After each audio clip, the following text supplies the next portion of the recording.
مسا الورد، وصفتنا اليوم كيكة الجزر اللذيذة السهلة السريعة. وبسم الله، عندي هنا البيض مع الزيت مع السكر البني والفانيليا. ميكس كل المكونات لما تجانس وتصير معي كريمية. بعد كذا بضيف الدقيق مع البيكنج باودر والبيكربونات والقرفة المطحونة.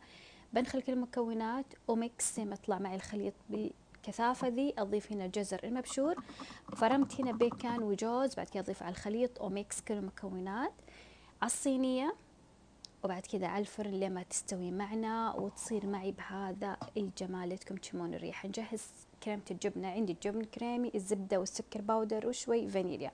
ميكس ميكس ميكس ميكس، طلع معي الخليط بالشكل هذا كذا صار جاهز. بعد ما تبرد الكيكة ببتدي أزينها بالكريمة والجزر المبشور، شوية بيكان وجوز وبس. صارت جاهزة، جدا جميلة، جدا هشة وجدا فلافي وجدا جدا يمي. أتمنى تعجبكم وعوافي.